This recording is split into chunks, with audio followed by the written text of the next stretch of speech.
Olá, minha gente! Que Deus abençoe você. Estamos aqui de volta à nossa segunda aula sobre o mini Apocalipse, sobre Mateus capítulo 24, sobre uma visão linda e poderosa de Deus, uma visão preterista, vitoriosa. E nós precisamos entender que a Bíblia foi escrita para os nossos dias, para nos trazer luz, né? E infelizmente algumas pessoas confundem. Aliás, eu quero deixar bem claro aqui, pessoal, nós não estamos confrontando nenhum escritor, nenhuma outra pessoa. Acredito eu que as pessoas que pregam uma visão diferente da que nós estamos falando, eles pregam na maior sinceridade, crendo que aquilo é verdade, como eu já fiz e outras pessoas já fizeram. Então, assim, não há nenhuma crítica a eles, não há um confronto direto, mas nós precisamos também colocar aquilo que nós entendemos que é o correto, aquilo que nós entendemos que é a visão correta para os dias que nós estamos vivendo hoje, ok? Então, pessoal, lembrando que na primeira aula nós demos um panorama rapidamente sobre o que estava acontecendo e demos a introdução ao assunto, e agora falamos sobre a visão que Jesus estava lá no Monte das Oliveiras, olhando lá para o templo, lembra disso? E quando ele olha lá e as conversas sobre o templo, né, Mateus capítulo 24, e aí os discípulos fazem 3 perguntas para Jesus. Muita gente coloca uma só, mas fazem 3 perguntas e nós vamos começar a responder pelo menos a primeira hoje. É muita coisa, mas vale a pena, é muito empolgante. Então, Jesus, só lembrando, versículo 3. Tendo Jesus se assentado no Monte das Oliveiras, olhando para o templo, lembrando que a conversa era sobre o templo, Jesus falou que ia destruir o templo, ele não, que o templo seria destruído, né? Tanto é que ele falou, olha, eu garanto que não ficará aqui pedra, estava em Jerusalém, não ficará pedra sobre pedra aqui, né? Tendo Jesus sentado no Monte das Oliveiras, os discípulos dirigiram a ele, em particular, e disseram, dize-nos quando acontecerão essas coisas, qual será o sinal da tua vinda e do fim dos tempos? 3 perguntas, vamos parar na primeira. Diz-nos quando acontecerão essas coisas. Aqui é a chave de tudo, pessoal. Quando acontecerão essas coisas? Bom, se a gente reparar no finalzinho do capítulo 23, Jesus está falando sobre aquelas pessoas que representavam a velha religião, a religião que matava, a religião que obstruía, a religião que não queria apresentar o culto novo ao Senhor, uma religião terrível, né? E ele fala dos fariseus, os mestres da lei, e ele fala, ai de vós, várias vezes ele fala no capítulo 23. Aí vai terminando no capítulo 23, ele fala assim, olha profetas, vou ler aqui, eu asseguro que tudo isso sobreviverá a esta geração. Jesus está falando, isso vai acontecer nessa geração. Aí ele fala aqui, Jerusalém que mata os seus profetas, apedreja os que são enviados a vocês. Quantas vezes eu quis reunir os seus filhos, como a galinha reúne os seus pintinhos debaixo das asas, mas vocês não quiseram. Eis que a casa de vocês ficará deserta, pois eu digo que vocês não me verão mais até que diga tal. E aí, queridos, entra o capítulo 24, nós estamos estudando. Então, eu quero mostrar no versículo 36 do capítulo 23, eu asseguro a vocês com toda segurança que tudo isso sobrevirá a esta geração. No capítulo 24, no versículo 34, Jesus novamente, olha, é o mesmo texto, repetindo mais uma vez. Eu asseguro a vocês que não passará esta geração até que todas essas coisas aconteçam. Que coisa? Você vai ler todo o capítulo. Tudo nós vamos falar aqui agora está antes disso. Vai falar sobre terremoto, a perseguição aos cristãos, e todas essas coisas, fome, enfim, todas essas coisas. Ele vai falar aqui, e ele, no final ele diz, eu asseguro a vocês que não passará essa geração até que todas essas coisas, que coisa? Tudo que está no capítulo 24, todas essas coisas aconteçam. Então, aí começa a ter problema as pessoas que veem a visão futurista. Não, o anticristo vai manifestar na frente, a tribulação vai ser na frente, a fome será na frente, tudo isso lá na frente. E não é. Tanto é que Jesus falou nessa geração. Aí as pessoas que defendem essa ideia começam a ter problemas. E eu já conversei muitas vezes com algumas pessoas dessas e falo assim, não, mas essa geração está referindo a Israel. Eu não vejo onde que falam isso, mas fala. E Israel foi inaugurado em 1948, porque daquela época que os judeus foram dispersos, logo depois desse período de tribulação, eles só vieram ter uma nação em 1948, agora recente.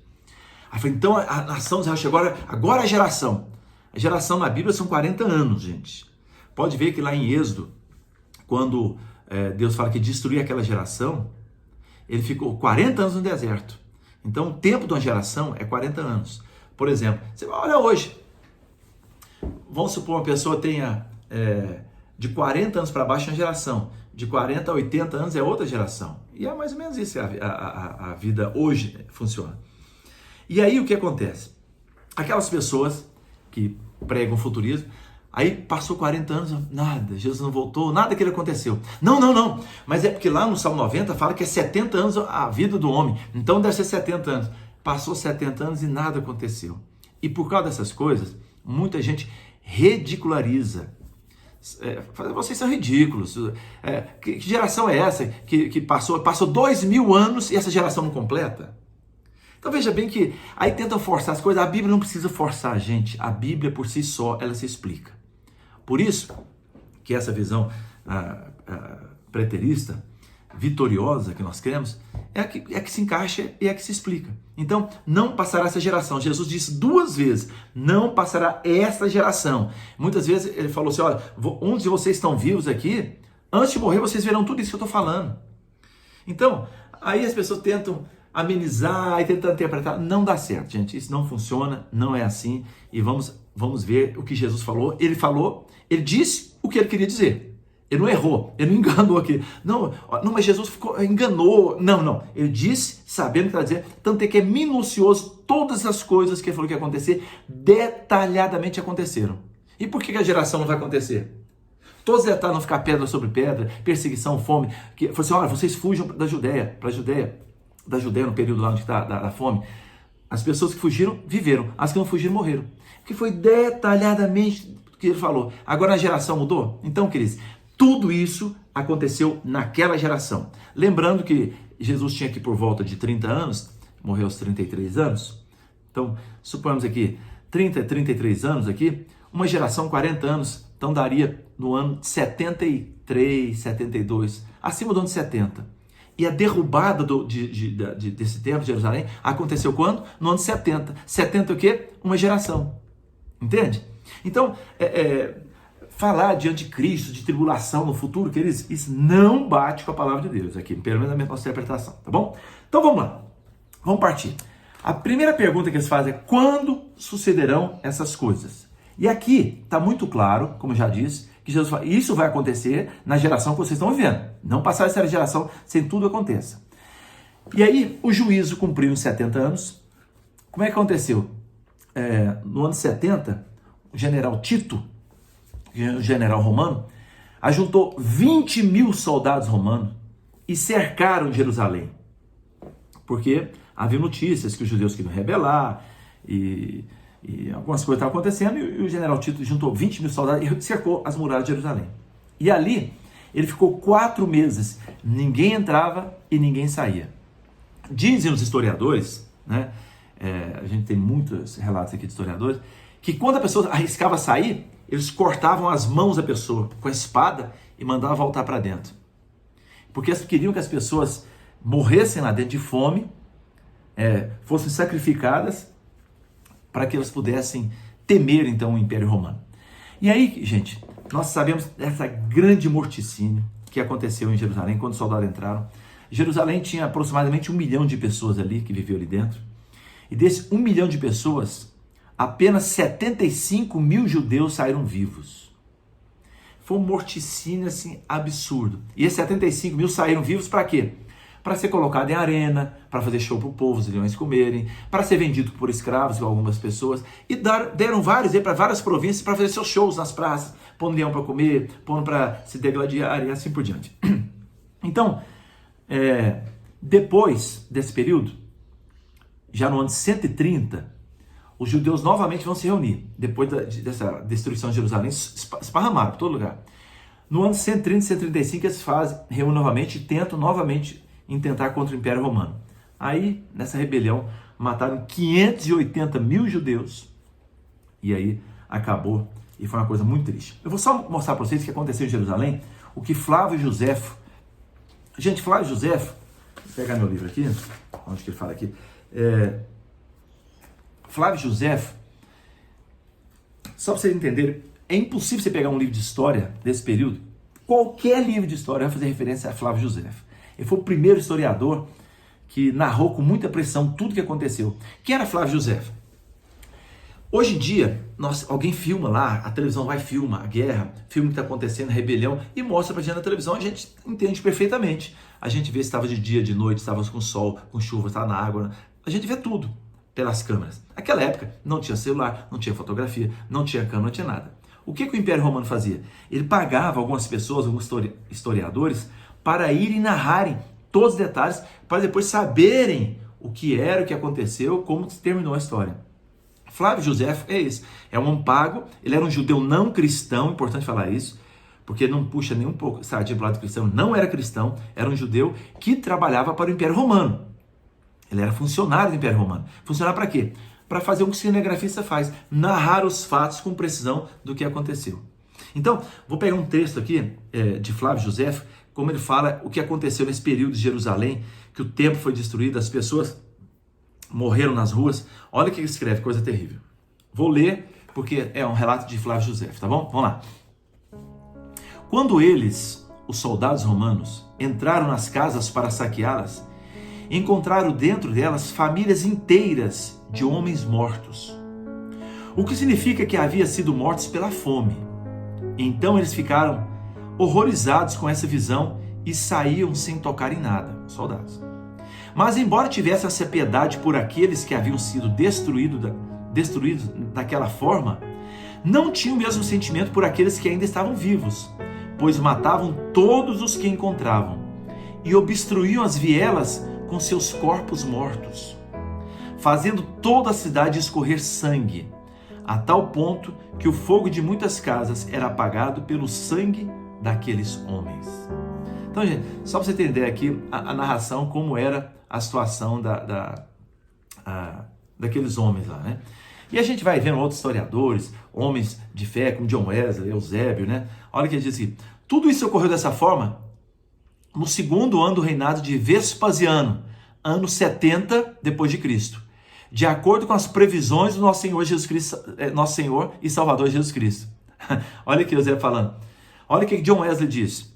Isso se cumpriu meticulosamente depois que o templo foi queimado. Tito, general romano, ordenou que até os fundamentos fossem escavados, e em seguida a terra sobre a qual ele havia estado foi arada por turnos rufos. Até a terra foi arada lá onde era o templo. Essa geração de homens que agora vive não passará até que todas essas coisas sucedam. Ele estava repetindo como foi preciso a palavra de Jesus. Essa expressão implica que grande parte daquela geração teria morrido, mas não toda ela. E assim sucedeu exatamente, pois a cidade e o templo foram destruídos 39 ou 40 anos depois. A geração. Então, vocês estão vendo aqui que o historiador, os homens que veio na antiguidade, tipo John Wesley, Eusébio, todos escreveram o que Jesus falou. Então, a tribulação começou naqueles dias lá e o que Jesus falou. Então vamos lá para Mateus 24 para a gente ir trabalhando aqui. Vamos lá ver. Mateus 24, versículo 4 e 5. Jesus respondeu: cuidado que ninguém os engane, pois muitos virão em meu nome dizendo, eu sou Cristo, e enganaram a muitos. Vocês ouviram falar de guerra, rumores de guerra, mas não tenham medo. É necessário que tais coisas aconteçam. Então vamos falar por parte. Muitos enganarão muitos e afirmarão ser o Cristo. O que aconteceu? Naquela época, havia uma necessidade, os judeus acreditavam que viria um Messias. E esse Messias salvaria os judeus da opressão do Império Romano. E o que aconteceu? Como havia essa lacuna, quando Jesus morre, muitas pessoas, há muitos relatos de pessoas que apareceram, dizendo, eu sou Cristo, eu sou a resposta de Deus, e apareceram inúmeras pessoas se dizendo Cristo. Né? Há muitos relatos sobre isso, e os próprios discípulos do Senhor falaram sobre isso aqui. Eu até acho que eu notei em algum lugar aqui, mas isso não tem tanta importância. Mas ainda nesse versículo fala, e haverá guerra e rumores de guerra. Olha o versículo 6 e o 7 do capítulo 24. Veja bem, você fala assim, pastor, mas as pessoas acreditam que é para os dias de hoje. Igual eu falei, houve a primeira guerra, a segunda guerra, o mundo sempre houve guerra. Agora é importante entender que naquela época havia uma pax no Império Romano. Ou seja, o Império Romano gozava de plena paz. Eles dominavam tudo, qualquer rebeliãozinha era ofuscada, era apagada, era destruída. Então havia um pleno paz naquele momento quando Jesus fala. E ele profetiza o contrário, fala, vai haver guerra, vai haver rumor de guerra. E aí, logo após aquele período, que muita gente acha que é nos nossos dias, olha o que aconteceu aqui. Deixa eu mostrar alguns dados para vocês. Guerras começaram a acontecer em todo o Império Romano.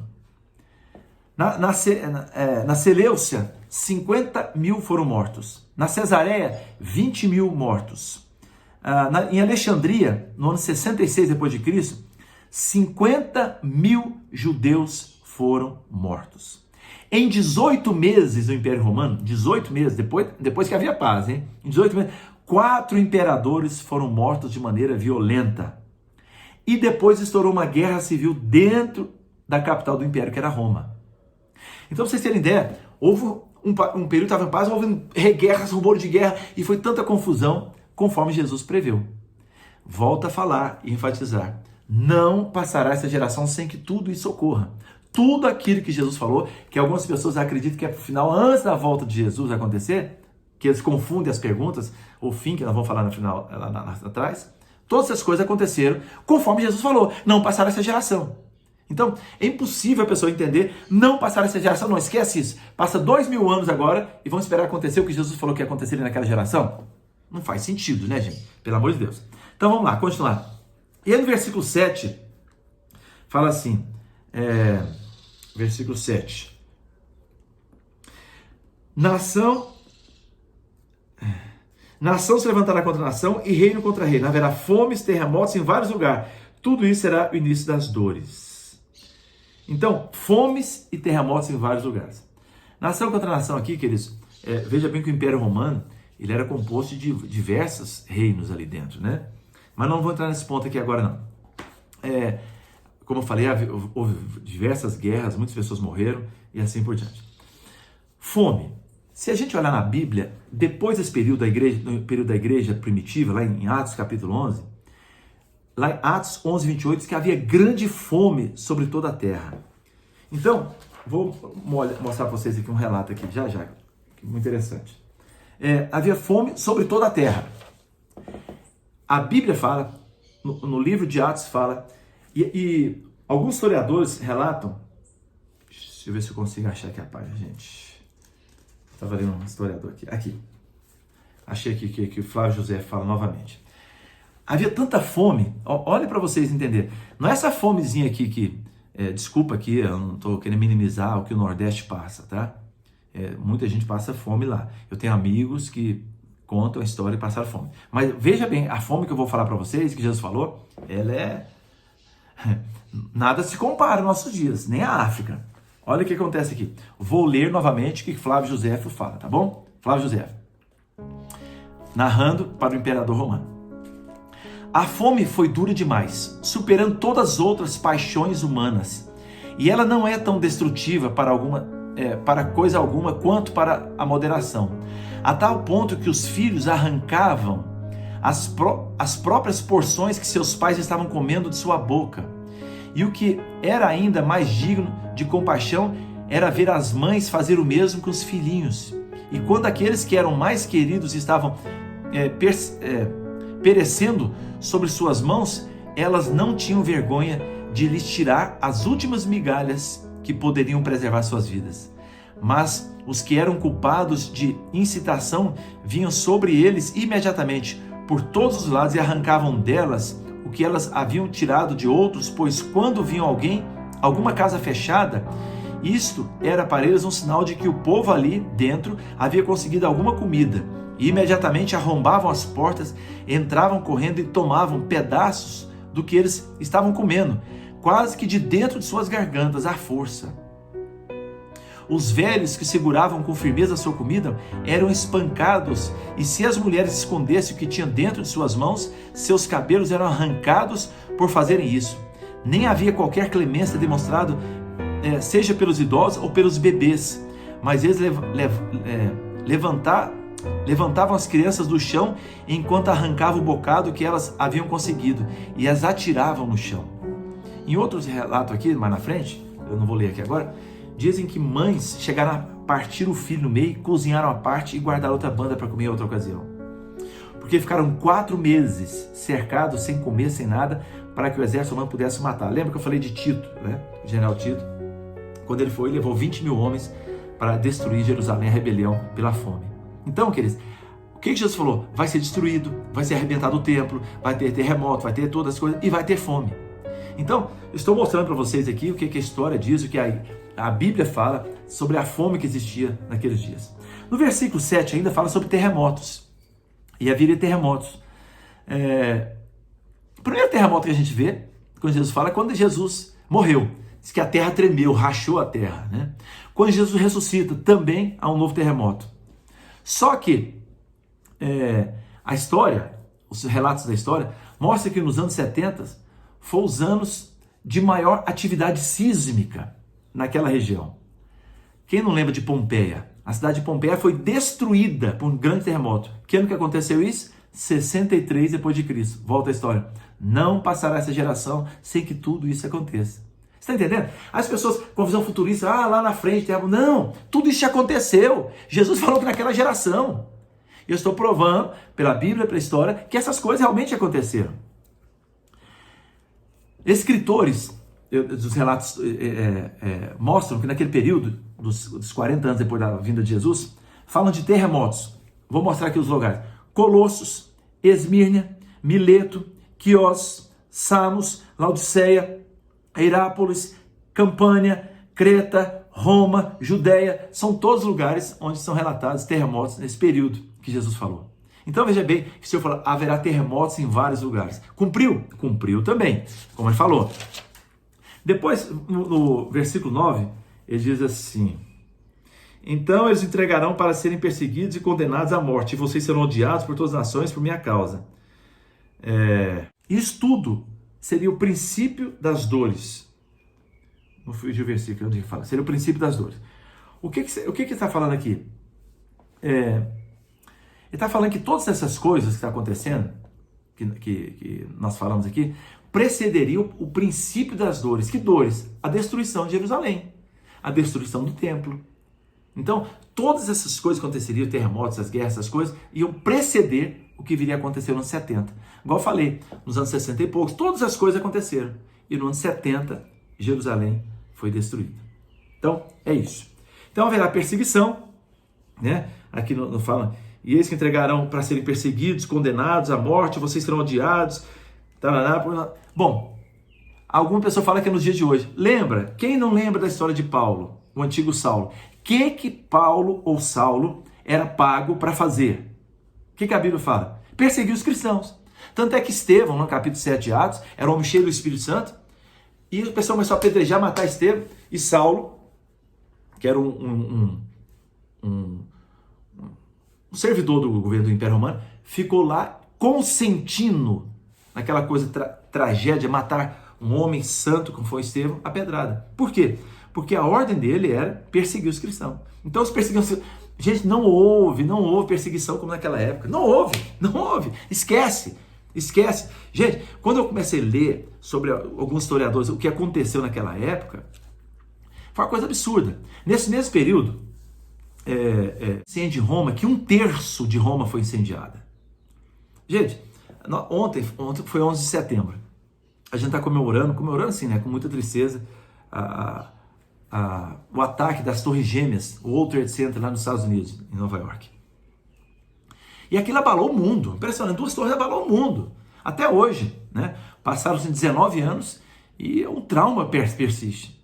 Agora Roma, queridos, a proporção foi muito maior, 1/3 da cidade, 1/3 da cidade foi incendiada. E o que o imperador Nero fez? Colocou a culpa nos cristãos, foram os cristãos que incendiaram. Já eram perseguidos. Aí, gente, a coisa desencadeia. É por isso que lá quando ele fala, olha, vai falando do anticristo em Apocalipse, ele fala, o nome dele é 666. Eu vou falar lá na frente sobre isso, né? O imperador Nero, o nome dele era 666. As letras correspondiam a um número, e daria 666. Mas isso eu vou chegar um capítulo mais na frente. Então, o que acontece? As pessoas temiam, por quê? Para a maldade que eles faziam. Gente, os cristãos foram mortos aos milhares, né? com todo tipo de morte. Vocês podem pensar, olha, há fatos na história que pegavam pele de animal, uma caça, qualquer bicho, um caça, um veado, por exemplo, e pegava, costurava na pele de um cristão. Começa por aí, sabe, com aquelas agulhas, grudava a pele costurada no corpo de um cristão. Aí levaram para a arena e soltava aqueles cães. E o cão farejava a caça e começava a morder, sangrar e dilacerava o cristão. E o povo aplaudia. Nero mandava colocar os cristãos, betumar o cara com piche, com coisa inflamável, pendurava os caras nos postes e punha fogo para clarear a cidade com os corpos. Mulheres, crianças eram colocadas na arena para os leões destruírem. Gente, as barbaridades eram tão grandes, e Jesus falou, olha, vamos começar a odiar vocês, vamos começar a perseguir vocês. Tudo isso, volta a falar, tudo isso é daquela geração. Volta a falar, Jesus, não passará essa geração sem que tudo isso aconteça. Não tem que esperar o ano 2000 acontecer, não, gente, já aconteceu. Entende? É isso que eu quero mostrar para vocês. Vamos lá, versículo 10 e 12. 10 e 12, vamos lá. Naquele tempo, muitos ficarão escandalizados, trairão e odiarão uns aos outros. E numerosos falsos profetas surgirão e enganarão muitos. Devido ao aumento da maldade, o amor de muitos esfriará. Mas aquele que perseverar até o fim será salvo. Bom, muito bem. Aqui está falando aqui sobre apostasia, ou seja, as pessoas abrindo mão da fé genuína, as pessoas indo através das falsas doutrinas. Naquela época surgiu os gnósticos ou o gnosticismo, que é uma teoria quando ela misturou a fé com a filosofia lá na Grécia, e o próprio Jesus, ele era considerado não como Messias. O gnóstico, eles faziam uma confusão muito grande e muitos cristãos caíram. Eles tentavam interpretar a Bíblia, interpretar as coisas de Deus pela natureza, pela filosofia e não pela própria palavra de Deus. E aí levantou-se muitos falsos profetas, enganou muitos cristãos, viraram gnósticos. E aí, quando você vê em 1 João 4:1, 2 Pedro 2:1, o apóstolo dizia, nesses dias muitos falsos profetas têm se levantado, não é que se levantaram não. Muitos falsos profetas. Por quê? Porque está naquela geração que Jesus falou. Então levantaram-se muitos, muita gente está preocupada com os falsos profetas. Talvez vai existir muitos, não estou falando sobre isso, mas aquele que Jesus falou é para aquela época. Está dentro daquela geração que Jesus falou. E aí você pode ver vários textos bíblicos falando que falsos profetas têm se levantado, não é que vão se levantar. Para os dias que estão vivendo. Os dias que a igreja primitiva viveu. O dia que as epístolas de Paulo, Pedro e João foram escritas. Então é isso que nós precisamos entender. Então falsos profetas levantaram e assim por diante. Então, gente, bom, pessoal, é melhor a gente dar uma paradinha por aqui, senão vai ficar muito conteúdo. Dá uma lidinha sobre Mateus 24, a gente vai falando versículo por versículo e vai ser muito legal. Compartilhe aí se você está gostando, fale com outras pessoas. Eu não vou ficar respondendo pergunta por enquanto, porque tem muitas perguntas suas, dúvidas, que eu vou responder lá na frente. Então, vamos com calma. Depois, no final, talvez na última ministração minha, eu pego todas as perguntas que não foram respondidas e tento responder. Tem todas as respostas? Não, não tem. Ninguém tem todas as respostas, né? Mas nós temos algumas respostas e o que nós podemos falar é que a igreja, ela é vencedora e vitoriosa, e todas essas coisas que as pessoas falam no final já aconteceram, quase todas. Agora, a volta de Jesus, não. Nós estamos esperando sobre ela e vai ser um evento tremendo. Um beijão no coração, que Deus abençoe, até o próximo.